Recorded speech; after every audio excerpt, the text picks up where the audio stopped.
जैसा कि last episode में हमने देखा कि एक ice form spirit beast you how के सामने आ गया है और वो वहीं जमकर बेहोश हो जाता है। स्काई ड्रीम उसकी स्पिरिचुअल रियलम में घुस जाता है और खुश होता है कि फाइनली मुझे मेंटल एट्रीब्यूट के साथ कोई आदमी मिल गया, लेकिन ये तो बहुत ज्यादा वीक है। लेकिन तभी आसमान में एक बहुत तेज बिजली चमकती है और एक लाइट यू हाउ के शरीर में समा जाती है। अब उस लाइट बॉल को यू हाउ के शरीर में घुसता दे स्काई ड्रीम गुस्सा हो जाता है और उस लाइट बॉल को शरीर में घुसने से रोकने लगता है और चिल्लाता है कि कौन है जो उसके साथ यू हाउ के लिए लड़ रहा है। उसे वैसे ही बहुत टाइम के बाद एक स्पिरिचुअल टाइप सोल मास्टर मिला है और अब वो उसे किसी और का नहीं होने देगा। लेकिन स्काई ड्रीम उस लाइट को नहीं रोक पाता और वो लाइट कहती है कि मैं सूरज और चांद को भी अपनी मुट्ठी में ले सकता था और मुझे नहीं पता था कि मेरी सोल का एक हिस्सा अभी भी बचा है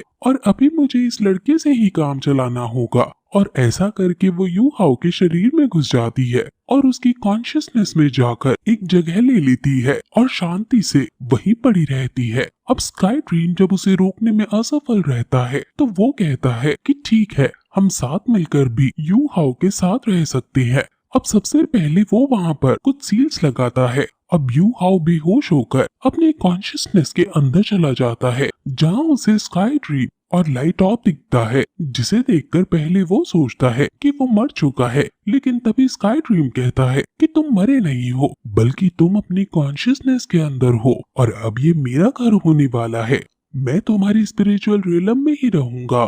तुम्हारे पास स्पिरिचुअल आई है। अगर तुम्हें इसकी पावर को अनलीश करना है तो तुम्हें अपनी सोल पावर को स्पिरिचुअल पावर में कन्वर्ट करना होगा, ताकि फिर तुम इस स्पिरिचुअल आई से रिलीज कर सको। मैं 1 million year old spirit beast हूँ जो कि इस पूरे कॉन्टिनेंट में अकेला हूँ और मैं तुम्हारी फर्स्ट स्पिरिट रिंग भी बन सकता हूँ। वो उसे खुद को ब्रदर तियान बुलाने को कहता है और फिर यू हाउ पूछता है कि लेकिन फर्स्ट स्पिरिट रिंग तो केवल 400 ईयर ओल्ड तक ही हो सकती है ना, तो मैं तुम्हारी million year old spirit ring कैसे ले सकता हूँ? अब तुम इतने ज्यादा ताकतवर हो तो तुमने मुझे ही क्यों चूज किया? फिर स्काई ड्रीम उसे अपने पास के बारे में बताता है कि वो नॉर्दर्न कॉन्टिनेंट से है जहाँ हर समय बर्फ जमी रहती है और एक दिन स्काई ड्रीम 10,000 साल पुराने आइस मैरो में गिर जाता है और उसे खा जाता है, जिससे उसकी बॉडी डेवलप होने लगती है और फिर ये उसका रूटीन बन जाता है और ऐसे खाते हुए और सोते हुए ही वो 10 लाख साल पुराना बीस्ट बनता है।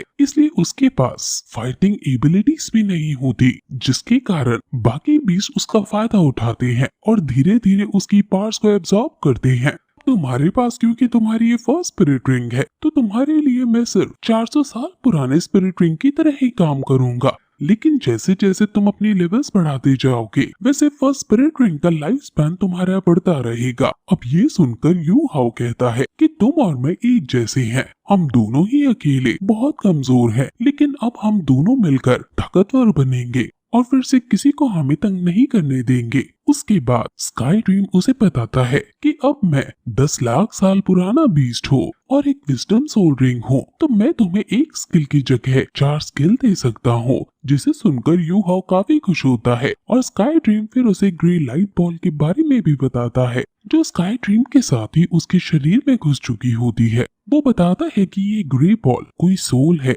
जो बहुत पावरफुल है और इस दुनिया की नहीं है, लेकिन तुम्हें चिंता करने की कोई जरूरत नहीं है क्योंकि इसका इरादा तुम्हें नुकसान पहुंचाने का नहीं है। स्काई ड्रीम ने और भी कई बातें बताई हैं और वो हम जैसे जैसे एपिसोड्स आगे बढ़ाएंगे वैसे वैसे आपको बताएंगे। उसके बाद स्काई ड्रीम यू हाउ को वापस रियलिटी में जाने को कहता है।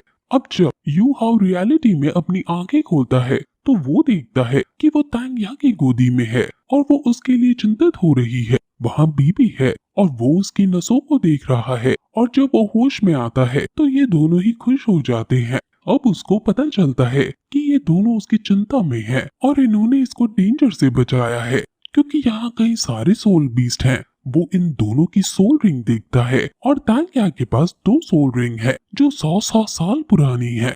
बीबी के पास 3 सोल रिंग है और उनमें से 2 सोल रिंग 200 साल पुरानी है और एक सोल रिंग 1000 साल पुरानी है। बीबी सिर्फ 4-5 साल ही बड़ा है, लेकिन फिर भी बहुत ज्यादा ताकतवर है। अब तभी वहाँ उन्हें धतूरा स्नेक दिखता है और थांग्या समझ जाती है कि ये उसकी थर्ड स्पिरिट रिंग के लिए सबसे सही सोल बीस्ट है, क्योंकि वो 1000 साल पुराना सोल बीस्ट है। अब बीबी उसको सावधान रहने को कहता है और खुद थांग्या के लिए धतूरा स्नेक को मारने चला जाता है। थांग्या के पास ब्लू सिल्वर प्लांट है और इसको देखकर वो शॉक हो जाता है। अब इनमें उस धतूरा स्नेक से फाइट चलने लगती है और धतूरा स्नेक यू हाओ के पीछे पड़ जाता है। थांग्या यू हाओ को लेकर भगती है और बीच बीच में अपनी ब्लू सिल्वर ग्रास से उसको बचाती है और स्नेक पर अटैक भी करती है। अब बीबी बीच में कूदकर खुद धतूरा स्नेक से फाइट करने लगता है और ये दोनों साइड हटकर अब उसे देखने लगते हैं। थांग्या बताती है कि बीबी वॉर सोल मास्टर है और उसकी guardian soul blue lightning T rex dragon की है, जो कि 10,000 साल पहले ग्रैंड मास्टर की थी। हालांकि धतूरा स्नेक बहुत ज्यादा फास्ट है, इसलिए बीबी को बहुत ज्यादा दिक्कत हो रही है। उसको लोकेट करके अटैक करने में बीबी धतूरा स्नेक को मारने की पूरी कोशिश कर रहा है। यू हाओ इन दोनों से बहुत ज्यादा खुश है, क्योंकि पूरी जिंदगी सिर्फ उसकी माँ ने ही उसे बचाया है, लेकिन अब ये दोनों उसकी रक्षा कर रहे थे, इसलिए अब वो भी इनकी मदद करने का सोचता है। और तभी स्काई ड्रीम उसे अपने नए अटैक, जिसका नाम spirit detection and spirit sharing है, उसका यूज करने को कहता है। वो तुरंत अपनी फर्स्ट सोल टेक्निक, जिसका नाम सोल डिटेक्शन है, उसका यूज करता है और फिर तुरंत सोल शेयरिंग का भी यूज कर देता है, जिससे वो अपनी पास को दूसरों के साथ शेयर कर पाए। और वो थांग्या और बीबी पर इसे छोड़ देता है, जिससे इन दोनों के लिए समय बहुत धीरे हो जाता है और उन्हें धतूरा स्नेक स्लो मोशन में आता हुआ दिखाई देता है। वो समझ जाती है कि ये यू हाओ की सोल टेक्निक है। इस टेक्निक से उनके 30 मीटर के रेडियस में वो हर एक छोटी चेंज को ऑब्जर्व कर पाएंगे और वो कोई भी चीज, चाहे वो कितनी तेज या छोटी हो, उसको देख पाएंगे। और अब इसकी वजह से बीबी उसे लोकेट कर लेता है और अब अपनी सेकंड सोल टेक्निक, जिसका नाम द स्ट्रॉन्गेस्ट लाइटनिंग है, उसका यूज कर देता है और इस पावरफुल अटैक को सीधे धतूरा स्नेक को देकर मारता है, जिससे वो बहुत ज्यादा घायल हो जाता है और मरने की कगार पर होता है। इसलिए वो तुरंत थांग्या को बुलाता है और थांग्या भागकर वहाँ आती है और उस बीस्ट को जान से मार डालती है, क्योंकि जो भी बीस्ट को जान से मारता है सिर्फ वो ही सोल रिंग उसकी ले सकता है।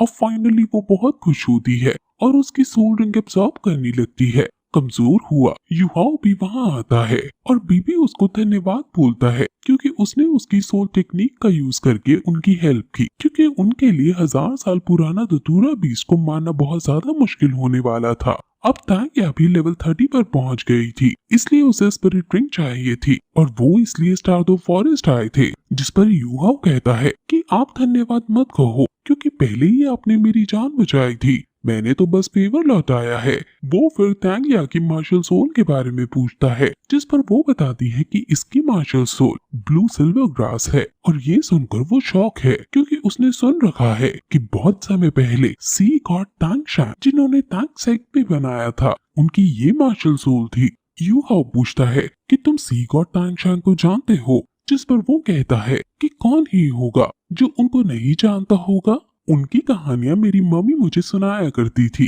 कि कैसे 10,000 साल पहले उन्होंने श्रेक मॉन्स्टर को लीड किया और वुहान एम्पायर को नष्ट किया, और कैसे उन्होंने पूरे कॉन्टिनेंट की ज्योग्राफी को बदल दिया और पूरे कॉन्टिनेंट में एक शांति ला दी। फिर वो 99 लेवल को क्रॉस करके गॉड रियलम में चले गए और इमॉर्टल बन गए।